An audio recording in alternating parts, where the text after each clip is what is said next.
السلام علیکم ورحمۃ اللہ وبرکاتہ۔ بسم اللہ الرحمن الرحیم، والصلاة والسلام علی رسولہ الکریم وعلی آلہ وصحبہ اجمعین، اما بعد۔ میرے محترم بھائیو اور دوستو،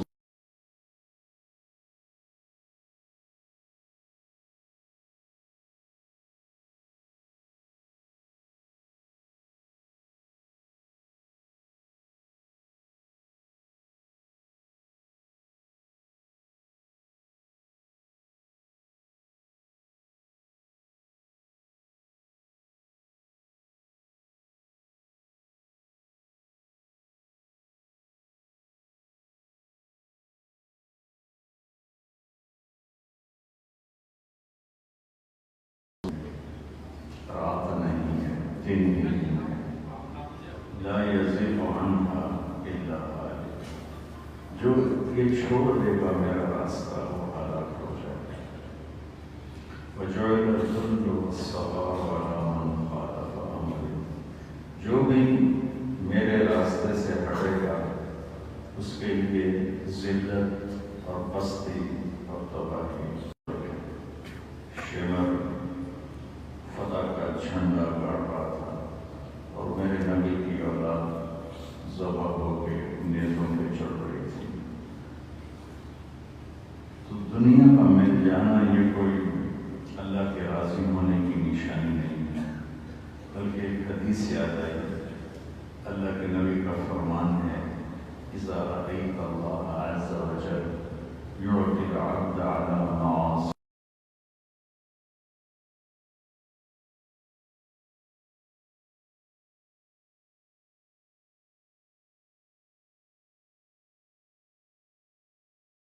زندگی غلط ہے، غلط راستے پر ہے، اور پھر بھی اس کو دنیا بھی مل رہی ہے، عزت بھی مل رہی ہے، دولت بھی مل رہی ہے، تو اللہ کے نبی نے فرمایا کہ تو تمہیں دھوکہ نہ لگے کہ وہ اللہ اس سے راضی ہے، یہ اللہ کی پکڑ میں ہے، اللہ کی چھپی ہوئی پکڑ میں ہے کہ ایسا پکڑا جائے گا کہ اللہ پچھلا حساب برابر ہو جائے گا۔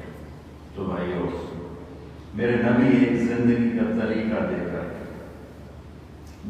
ان الدین عند اللہ الاسلام، جس کا نام اسلام ہے، اور میں ایک حدیث سناتا ہوں آپ کو، صرف 15-20 منٹ ہیں، ایک حدیث سناتا ہوں، پورا اسلام آپ کی مٹھی میں آ جائے۔ جب آپ کے پاس پیسے ہوں تو ساری ضرورتیں آپ کی مٹھی میں آ جاتی ہیں، گھر خرید لو، گاڑی خرید لو، کپڑے خرید لو، شادی کر لو۔ ایک حدیث سناتا ہوں، کچھ تو فرائض ہیں، جیسے ابھی ہم جمعہ کی نماز کے لیے بیٹھے ہوئے ہیں، اس کی تو معافی کوئی نہیں ہے، فرض نمازوں کی معافی کوئی نہیں ہے، روزہ ہے اس کے بعد ہے، حج اور زکوٰۃ پیسے والوں پر ہے، عام لوگوں پر نہیں ہے، اور پھر روزے میں بھی اللہ تعالیٰ نے گنجائش دی ہے، بیمار ہو پھر رکھیں، سفر میں ہو بعد میں رکھیں، ایسے بیمار ہو کہ اب رکھ ہی نہیں سکتے تو چلو جاؤ معاف کر، کوئی فدیہ دے دیں۔ نماز ایک ایسی چیز ہے جس میں اللہ تعالیٰ نے کوئی گنجائش نہیں رکھی، معافی نہیں رکھی۔ ہم مسافر کو کہہ دیا دو پڑھو، ظہر کی، عصر کی، عشاء کی، دو فرض پڑھ لے، لیکن چھٹی نہیں دی۔ اس کے بعد، نماز کے بعد، روزے کے بعد، حج، زکوٰۃ، ایمان کے بعد، یہ ہماری پلرز ہیں جس پر یہ عمارت جو کھڑی ہے نا، اس کے نیچے بنیاد ہے، یہ ساری دیواریں ہیں جنہوں نے اس چھت کو سہارا ہے، تو کلمہ، نماز، روزہ، حج، زکوٰۃ ہماری بنیاد ہے۔ اس کے بعد میرے نبی نے فرمایا اربع من كانت فيه ما ضره ما فاته من الدنيا۔ آپ نے کہا 4 باتیں مجھ سے لے لو، صرف 4، 5 بھی نہیں ہیں کہ 5 ملین، 4۔ اگر 4 باتیں مجھ سے لے لو تو دنیا بھی تمہاری ہے، آخرت بھی تمہاری۔ کوئی بڑا وظیفہ نہیں بتایا، ہم چھوٹی چھوٹی باتیں بتاتے تھے اپنی امت کو سہولت دینے کے لیے۔ باپ کے بزرگان دین کے ہیں لمبے لمبے وظیفے، ہزاروں کی تعداد میں، لاکھوں کی تعداد میں۔ میرے نبی تو چند لفظوں میں اتنے لوگ وظیفے پڑھتے ہیں کہ ہماری روزی بڑھ جائے، رزق بڑھ جائے، پھر ہمیں دنیا میں خرابی ہو جائے، اتنے وظیفے لکھ کے پڑھے۔ میرے نبی کے پاس ایک شخص ہے، یا رسول اللہ تن دستی ہے، کوئی وظیفہ بتا، کوئی عمل بتا، تو میں قربان جاؤں۔ میرے نبی نے اتنا سوکھا کام بتایا، آپ بھی کر لیں، میں کر لوں۔ اللہ کے نبی کا وعدہ ہے ہمارا رزق بڑھے گا، ہماری تنگی دور ہوگی۔ آپ نے فرمایا ادیم علی الطہارہ یوسع علیک رزقک، تو باوضو رہا کر، اللہ تیرا رزق بڑھا دے۔ کوئی زور رکھتا ہے، ایک لوٹا پانی رکھتا ہے۔ گرمیوں میں تو ویسے کوئی مسئلہ نہیں، وضو کرنا ٹھنڈک، اور سردیوں میں گرم پانی ہر جگہ ملتا ہے۔ نہ بھی میرے تو تھوڑی دیر کے لیے منہ ٹھنڈا کرنے میں کیا دیر لگتی ہے، لیکن میرے نبی کا فرمان ہے تو باوضو رہ، اللہ تیرا رزق بڑھا دے گا۔ کتنا آسان، اتنے ہزار دفعہ یہ پڑھو، اتنے نفل پڑھو، اتنی صورتیں پڑھو، تو کوئی ہمت والا ہی پڑھے گا، میرے جیسا کمزور کام پڑھے گا؟ تو میرے نبی نے فرمایا باوضو رہا کر، اللہ تیرا رزق بڑھا دے گا۔ تو میں ایک حدیث آپ کو سنا رہا ہوں کہ جس میں سارا اسلام آ جائے۔ آپ نے فرمایا 4 باتیں لے لو، 4 باتیں، اور پھر دنیا بھی تمہاری، آخرت بھی تمہاری۔ حفظ و امانت ہے، صدق و حدیث ہے، حسن و خلیقت ہے، عفت فی الرحمت۔ پہلی بات، کبھی کسی کو دھوکہ نہ دینا، دھوکہ نہ دینا، کبھی کسی کو دھوکہ نہ دینا۔ پہلی بات، دیانتداری سے اپنی زندگی گزارنا۔ تم مالک ہو، تم ملازم ہو، تم دفتر میں ہو، تم شاپ پر ہو، تم ریڈی پر ہو، تم کھیت میں ہو، تمہاری کوئی ڈیل ہو رہی ہے، کوئی تم سے ڈیل کر، زندگی میں کسی کو دھوکہ نہ دینا۔ امانت، امانت۔ میرے نبی نے فرمایا وہ مسلمان ہی نہیں ہے جو کسی کو دھوکہ دے۔ نماز چھوڑنے کے بارے میں فرمایا جس نے نماز چھوڑی اس نے دین کا سر اڑا دیا۔ اور امانت کے بارے میں اس سے بھی سخت الفاظ ہے کہ وہ ایمان والا ہی نہیں جس جو لوگوں کو دھوکہ دیتا ہے، فراڈ کرتا ہے، وعدے سے پھرتا ہے، ہیرا پھیری کرتا ہے۔ تو میرے نبی نے فرمایا پہلی بات، کسی کو دھوکہ نہ دینا۔ ایک صحابی ہیں جریر بن عبداللہ، انہوں نے اپنے نوکر سے کہا منڈی سے گھوڑا خرید کے لا۔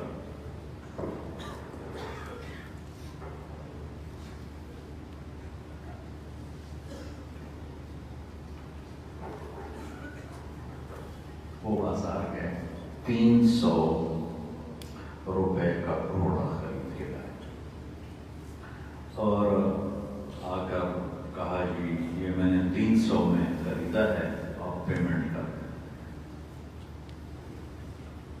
اب جس نے خریدا ہے وہ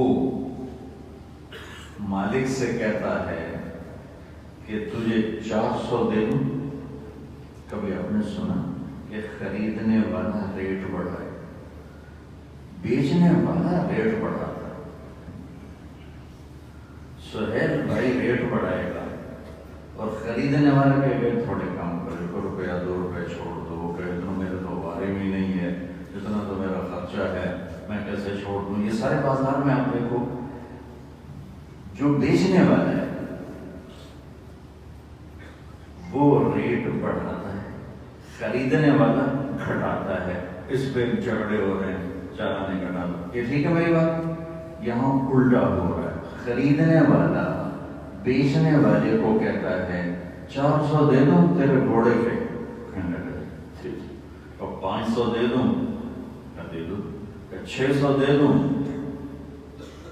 مجھے اور کیا چاہیے، 700 کر دوں، کہ یہ اس سے بھی اچھی بات، 800 کر دوں، کہ حضور لینا ہے تو لو، مذاق تو نہ اڑاؤ. بھلا کبھی لینے والا بھی پیسے پڑھاتا، بابا جی جو تسی لینا تھا لے لو، تسی میرا مذاق تو نہ اڑاؤ. تو اپنے نوکر سے کہا اس کو 800 دے دو، گھوڑا باندھ دو. وہ تو چھلنگے لگاتا گیا. جب وہ چلا گیا تو ان کے نوکر نے پوچھا میں جو 300 میں سودا کر کے آیا تھا 500 کس خوشی میں بڑھایا؟ کہنے لگے وہ گھوڑا 300 کا نہیں تھا، 800 کا تھا. مالک کو خود نہیں پتا کہ میری چیز کی قیمت کیا ہے. تو قانون تو ٹھیک تھا کہ میرے پاس گھڑی ہے 600 ریال کی، میں اس کو 6000 میں بیچوں تو بھی اگلا اگر لینا چاہے ٹھیک ہے، اور اسے 60 ریال میں بیچوں اگلا لینا چاہے ٹھیک ہے. قانونی کوئی پکڑ نہیں، لیکن ایمانی اور اخلاقی گرفت ہے. یہ جو جریر بن عبداللہ تھے یہ شاہی خاندان کے تھے اور گھوڑوں کی نسلوں کو جانتے تھے. وہ جو مالک تھا اس کو گھوڑوں کی نسلوں کا پتہ نہیں تھا، تو اس نے اپنے گھوڑے کی قیمت تھوڑی لگائی. تو یہ فرمانے لگے اپنے نوکر سے اس کا گھوڑا 800 کا تھا، اگر میں 300 میں رکھتا تو یہ دھوکا تھا. اور میں نے اللہ کے نبی کے ہاتھوں میں ہاتھ دیا تھا اور وعدہ کیا تھا جب تک زندہ رہوں گا کسی کو دھوکا نہیں، سب کا پہلا چاہوں گا. تو میرے نبی نے فرمایا پہلی بات لے لو مجھ سے، کسی کو دھوکا نہیں. دوسری فرمایا صدق و حدیث ہے، ہمیشہ سچ بولنا، کبھی جھوٹ نہ بولنا. میرے نبی کا فرمان ہے الصدق ینجی والکذب یہلک، سچ نجات دیتا ہے، جھوٹ تباہ کر دیتا ہے. اور آپ کے گوادر سے لے کر اور خپل و گل تک سب تاجر ایک بول بولتے ہیں جھوٹ کے بغیر تو تجارت نہیں چلتی، جھوٹ کے بغیر تو کاروبار نہیں چلتا، جھوٹ کے بغیر تو کام نہیں چلتا ہے. اور میرے نبی نے فرمایا سچ بولنا، جھوٹ نہ بولنا. میرے نبی سے پوچھا گیا یا رسول اللہ کیا مسلمان بزدل ہو سکتا؟ آپ نے کہا ہو سکتا. یا رسول اللہ ڈرپوک ہو سکتا؟ آپ نے کہا ہو سکتا.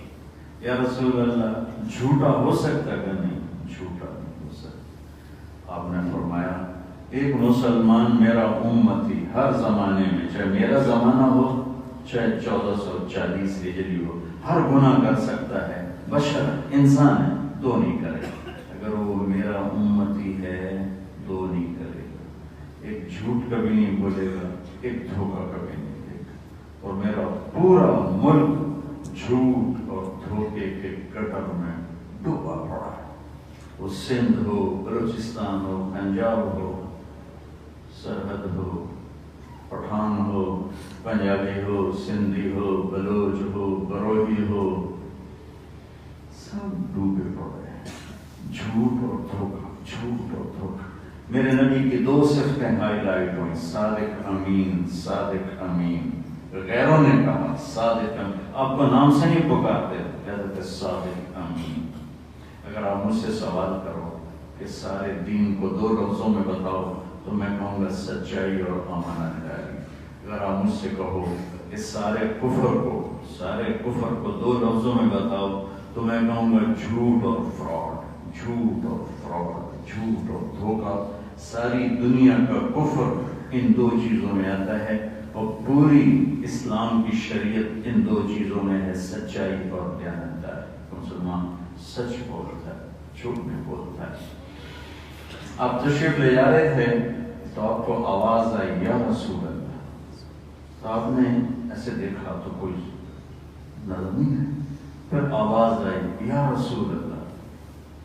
تو پھر آپ نے دیکھا تو آپ کی توجہ نہیں ہوئی. پھر آواز آئی یا رسول اللہ. پھر دیکھا تو ایک ہرنی وہ آپ کو پکار رہی تھی یا رسول اللہ، یا رسول اللہ. اس طرف آپ کا نظر نہیں گئی تو آپ ادھر ادھر دیکھ رہے تھے کہ کون مجھے پکار. اس نے عربی میں خوبصورت الفاظ میں یا رسول اللہ، یا رسول اللہ، یا رسول اللہ. آپ اس کے قریب گئے، کیا ہوا؟ وہ رسی سے بندھی ہوئی تھی اور رسی چارپائی سے بندھی ہوئی تھی. کہنے لگی آپ کا صحابی مجھے شکار کر کے لایا ہے، میرے چھوٹے چھوٹے بچے ہیں، بھوک سے تڑپ رہے ہوں گے، آپ مجھے چھوڑ دیں، میں ان کو دودھ پلا کے واپس آ جاؤں. اس کو بھی پتا ہے کہ واپس آنے کا کیا مطلب ہے، کہ پھر ہانڈی میں جانا ہے، دیگ میں جانا ہے، آگ پہ چڑھنا ہے. تو آپ نے فرمایا اب تو کسی کی امانت ہے، میری تو نہیں کہ میں تمہیں کھول دوں، اب میں تمہیں کھول دوں، اگر تم واپس نہ آئی تو پھر کہ یا رسول اللہ اگر میں جھوٹ بولوں، دھوکہ دوں تو اللہ مجھے جہنم میں ڈال. حالانکہ جانور تو جہنم میں نہیں جائیں گے، لیکن اللہ مجھے جہنم کا عذاب دے. آپ نے رسی کھول، وہ وہیں بیٹھ گئے، وہ دوڑتی ہوئی پہاڑوں میں غائب ہو گئی.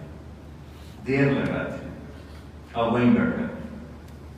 کافی دیر کے بعد آپ نے دیکھا تو پہاڑ سے اتر کے آ رہی تھی اور تیزی سے آ رہی تھی اور آ کے ساتھ جھکا، یا رسول اللہ میں نے اپنے بچوں کو دودھ پلا دیا ہے، اب میں اللہ کی تقدیر پہ راضی.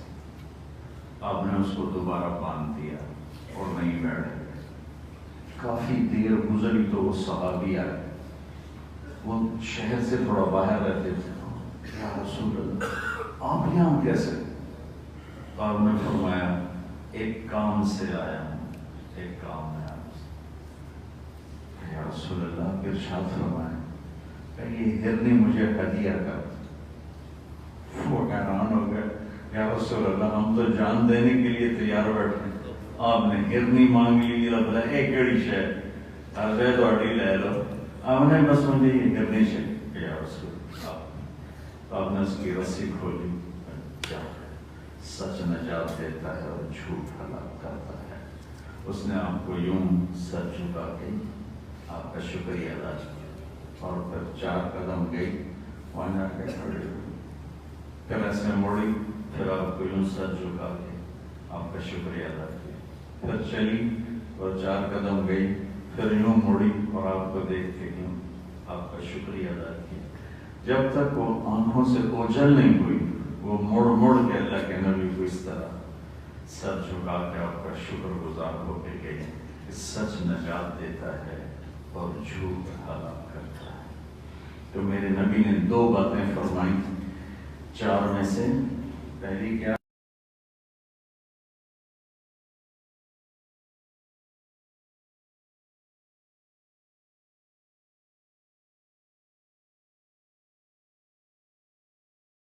حاکم گزرا ہے تو اس کے دور میں اس کے خلاف بغاوت ہوئی. تو بصرہ میں ایک بزرگ رہتے تھے ابن خراش، ان کے بارے میں مشہور تھا انہوں نے جھوٹ کبھی نہیں بولا. ان کے 2 بیٹے حجاج کے خلاف لڑے، شکست ہوئی تو ہر کوئی بھاگ گیا، وہ بھی بھاگ گئے. پھر کئی سال کے بعد چھپتے چھپاتے گھر پہنچے. CID نے حجاج کو خبر دے دی کہ وہ گھر پہنچے ہوئے ہیں آپ کے دشمن. تو حجاج نے پکڑوانے کی بجائے کہا آج ابن خراش کے سچ کا امتحان لوں، دیکھتا ہوں وہ کتنا سچا ہے. تو ان کو کھانے پہ بلایا، یہ ظاہر ہی نہیں ہونے دیا کہ کس لیے بلا رہا ہوں، کھانے کی ضیافت کی اور بلایا. اور کھاتے کھاتے باتوں باتوں میں کہتا ہے ابن خراش آپ کے 2 بیٹے ہمارے خلاف لڑے تھے، پھر وہ بھاگ گئے تھے، کوئی ان کی خیر خبر ہے؟ تو وہ ہنس پڑے، کہنے لگے حجاج زندگی موت تو اللہ کے ہاتھ میں ہے، گھر آ چکے ہیں، بیٹھے ہوئے چھپے ہوئے ہیں گھر. تو اس نے کہا یوں تیری سچائی کو سلام کرتا اور تیرے بیٹے تجھے گفٹ کرتا، اگر تو جھوٹ بولتا یہیں تیرا سر اتار کے تھالی میں ڈال دیتا اور تیرے بیٹوں کو اس کے بعد ان کے سر اڑاتا. اور تیری سچائی پر سلام ہے، جاؤ موج کرو، تیرے بیٹوں کو معاف کی. تو آپ سب نوجوان بیٹھے ہوئے ہو میرے عزیزو، سچائی اور دیانتداری یہ اپنے 2 زیور بنا دو، یہ قبر میں بھی ساتھ جائیں. تیسری چیز فرمائی حسن و خلیقت، اپنے اخلاق اچھے کر، اپنے اخلاق اچھے کر۔ یہاں حسن کا لفظ اخلاق کے ساتھ جوڑا ہے، حالانکہ حسن کا لفظ سچ کے ساتھ بھی لگ سکتا ہے، حسن کا لفظ دیانتداری کے ساتھ بھی لگ سکتا ہے، لیکن اس کو اخلاق کے ساتھ جوڑا کہ کسی بھی مرد کو عورت کو خوبصورت بنانے والی چیز اس کے اخلاق۔ کسی بھی ان پڑھ کو پڑھے لکھے مالدار غریب فقیر کو جو چیز میک اپ کر دے، دیکھو مسجد کا میک اپ ہوا ہے تو میری ایک نظر مسجد پہ جاتی ہے، ایک نظر آپ پہ جاتی ہے، ماشاءاللہ اتنی خوبصورت مسجد بنائی ہے کہ دیکھنے کو جی چاہتا ہے۔ میک اپ سے چیز اٹریکٹیو ہو جاتی ہے، خوبصورت ہو جاتی ہے۔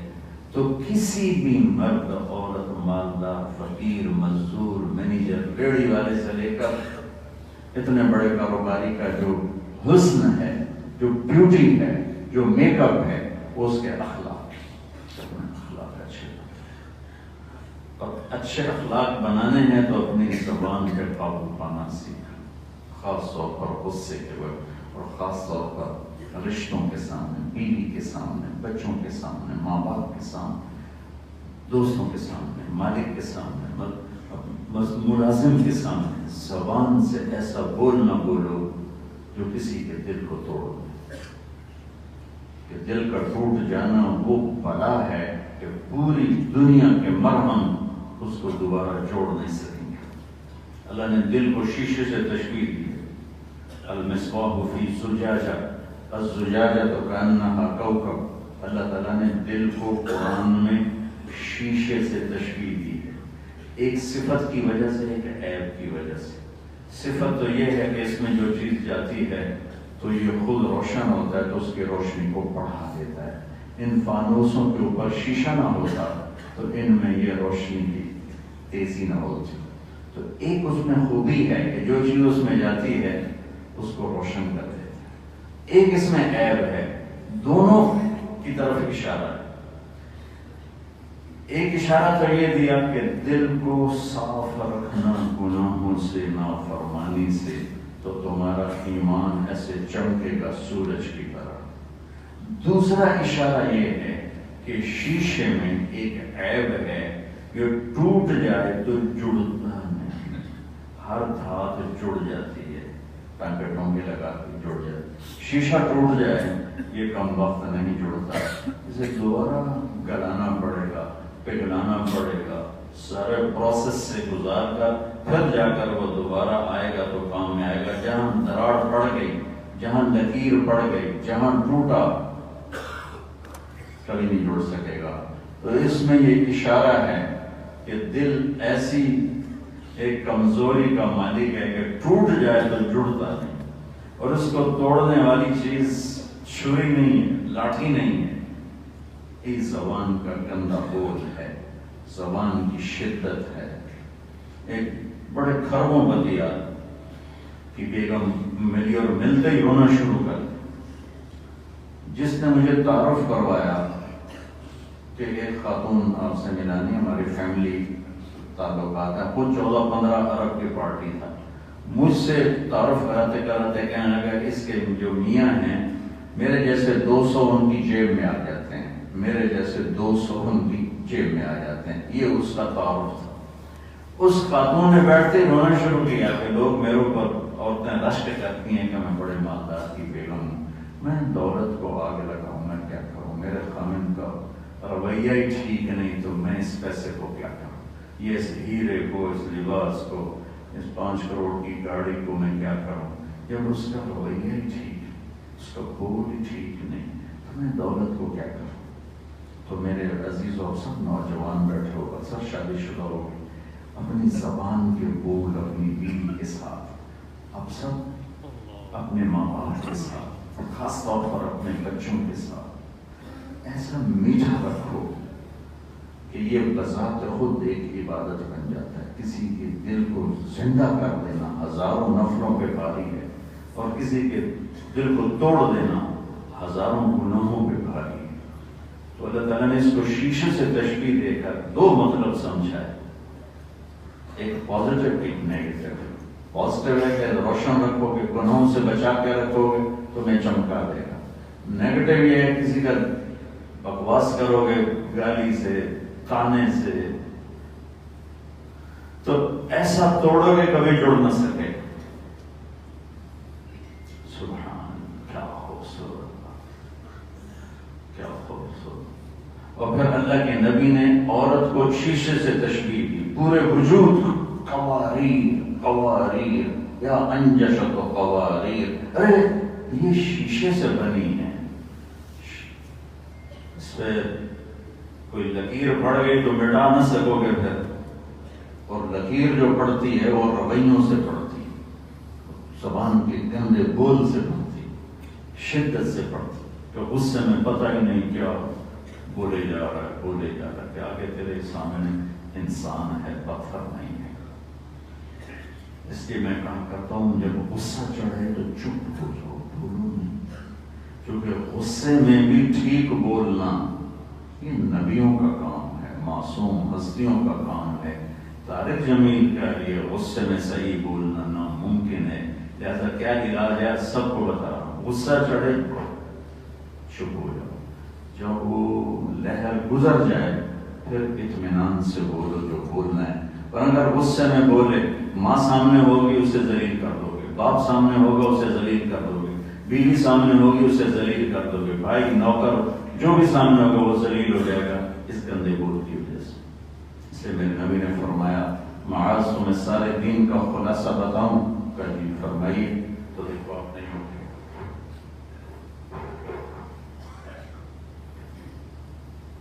بتاؤ شریعت کا خلاصہ کیا ہے؟ تمہیں شریعت کا خلاصہ بتاؤں تو کیا کہہ رہے ہیں؟ وہاں زبان قابو میں رکھنا، زبان. اچھا یا رسول اللہ یہ جو ہم بولتے ہیں اس کا بھی حساب ہے؟ اب بھی تیرا بھلا ہو، سب سے زیادہ جہنم میں دھکا دینے والی یہ زبان ہوگی. تو بھائی ہم نے اپنے گھروں کو تباہ کر دیا ہے. پیچھے کوئی بڑے مسئلے نہیں ہیں، صرف یہ زبان. تو تیسری چیز میرے نبی نے فرمائی اخلاق اچھی ہے. اور اخلاق یہاں سے شروع ہوتے ہیں، یہیں ختم ہو جاتے ہیں. میٹھے بول میں جادو ہے، میرے نبی کا فرمان ہے، میٹھے بول میں جادو. ان من البیان السحر، کہ آپ لوگوں کے دلوں کو خرید لیتے ہیں. یہ جو میری زندگی بہت سفروں میں گزری تو ٹرکوں کے پیچھے، بسوں کے پیچھے عجیب عجیب جملے لکھے ہوتے ہیں. تو جب کوئی نئی بس ہوتی ہے تو اس کے پیچھے لکھا ہوتا ہے ویک چال چکوری دی. مطلب چکور بڑے نخرے سے چلتا ہے تو لکھتا ہے ویک چال چکوری. جب تھوڑی پرانی ہوتی ہے تو لکھا ہوتا ہے ہارن دے کر پاس کر.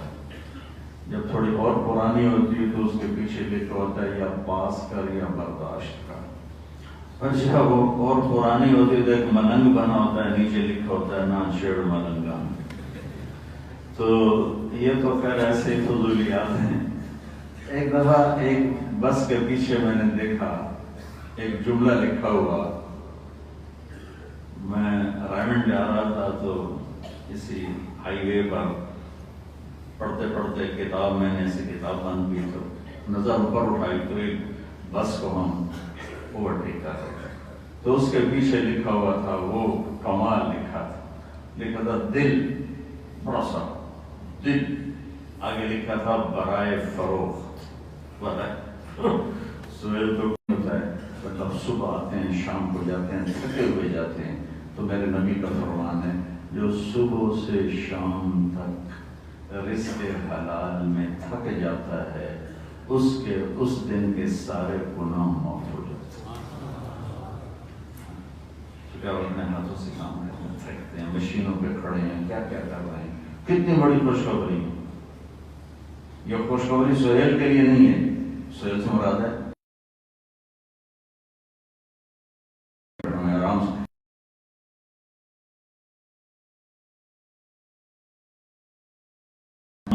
تھک کے جب گھر جاتا ہے تو اس دن کے سارے گناہ معاف ہو جاتے ہیں. اور ایک اور حدیث سنو. میرے نبی نے دیکھا ایک صحابی بیٹھے تھے سعد بن معاذ، ان کے ہاتھوں پہ نظر پڑی تو بڑے ایسے سخت پتھر دیا. تو آپ نے کہا ادھر تیرے ہاتھوں کو کیا ہوگا؟ کیا ہوگا؟ کہ یا رسول اللہ بچوں کے لیے خود مزدوری کرتا ہوں تو وہ مزدوری کرتے کرتے میرے ہاتھوں کا یہ حال ہو. تو اب مجھے دیکھو آپ نے کیا کیا. آپ نے ساتھ کا یوں ہاتھ پکڑا, سب کو دکھا کر ایسے اس کو چوما, بوسہ دیا, اور پھر فرمایا بچوں کو حلال کھلاتے ہوئے جو ہاتھ ایسے ہو جائے گا اس پہ دوزخ کی آگ حرام ہو جائے گا. اب اتنا بڑا کام کر رہے ہو تو یہ 4 کام اگر میں کر لوں, آپ کر لیں, تو دنیا بھی ہماری ہے, آخرت ہے. اس دیانتداری دھوکہ نہیں دینا, سچائی جھوٹ نہیں بولنا, اچھے اخلاق بد اخلاق نہیں ہونا, اور اس کے حالات حرام نہیں کمانا ہے. تو آپ کی 24 گھنٹے کی زندگی نماز بن جائے, 24 گھنٹے کی زندگی نماز بن جائے. تو میرے عزیزو, یہ 4 باتیں میں پلے باندھ لوں, آپ پلے باندھ لوں. یہ تبلیغ کا کام اس کو سیکھنے کی محنت ہے. میں آپ سے 4 مہینے نہیں کہتا ہوں آپ مزدور لوگ ہیں, کام کریں, صرف 3 دن کہتا ہوں. آپ 3 دن جایا کریں ہر مہینے, آپ دیکھیں گے انشاءاللہ ہماری آپ کی زندگی میں بہت بڑی تبدیلی آئے. دیکھنے میں چھوٹا سا ہے, 72 گھنٹے, کبھی رہ جائے اگلے مہینے چلے جاؤ, ٹھیک ہے. اگر آپ کوشش کر کے جاتے رہیں گے زندگی میں ایک تبدیلی آئے گی. دوسری بات یہ کہتا ہوں, اور بہت زیادہ یہاں ماشاءاللہ کتنے ہزار ہیں, 8000 پورا آپ ایک خاندان ہے, 8000 کا خاندان ہے. کوئی آپس میں لڑا ہوا نہ ہو, کوئی کسی سے بولتا نہ ہو, یہ نہیں ہونا.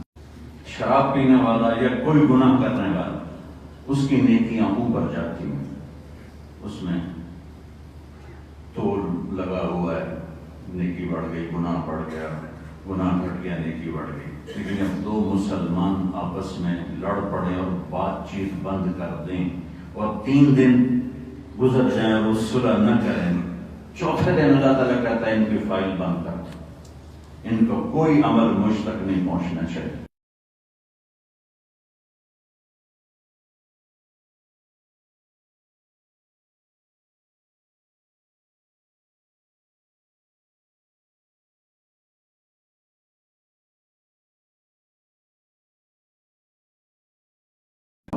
ایک خاندان ہے اور مختلف فیملی سے ہیں, مختلف خیالات ہیں, مختلف نظریات ہیں, مختلف مسلک ہیں, مختلف سوچیں ہیں. تو آپ بھائی بن کے رہو. کبھی آواز اونچی ہو بھی جاتی ہے, دنیا ہے ہو جاتی ہے. حضرت عمر کی بیوی ان کے سامنے نا غصے میں بولی اونچی آواز, حضرت عمر جیسا کہنے لگے تم میرے آگے زور سے بولتی ہو. تو فرمانے لگی کیوں نہ بولوں, اللہ کے نبی کی بیویاں بھی اللہ کے نبی کے سامنے زور سے بولتی. سبحان, ایک حدیث سنا تو یاد آ گئی. میرے نبی نے فرمایا شریف آدمی اپنی بیوی کو عزت دیتا ہے, اور کمینہ آدمی اپنی بیوی کو ذلیل کرتا ہے. میں شریف بن کے رہنا چاہتا ہوں, کمینہ بن کے نہیں رہنا چاہتا. ہمارے ہاں یہ مردان کی سمجھی جاتی, بیوی کو دبا کے رکھو. میرا نبی کہہ رہا ہے یہ کمینہ انسان ہے جو یہ سوچ رکھتا ہے, اور جو عزت دار ہوتا ہے وہ بیوی کو عزت دیتا ہے. تو دنیا میں تو اونچ نیچ ہو جاتی ہے. تو حضرت عمر کی بیگم کہنے لگی اللہ کے نبی کی بیویاں اللہ کے نبی کے سامنے بولتی, تو میں نے بولا تو کیا ہو گیا. تو یہ تو ہو جاتا ہے. لیکن بھائیو مہربانی کرو, کوئی 2 بھائی آپس میں لڑے ہوئے, ایسے لڑے ہوئے نہ ہو کہ بات چیت بند, اور اتنے بڑے کراؤڈ میں ہو جاتا ہے, اس کو ختم کرو تو اللہ آپ سے راضی ہوگا. آپ کے گناہوں کو اللہ نیکیوں میں تبدیل کر دے گا. سب میں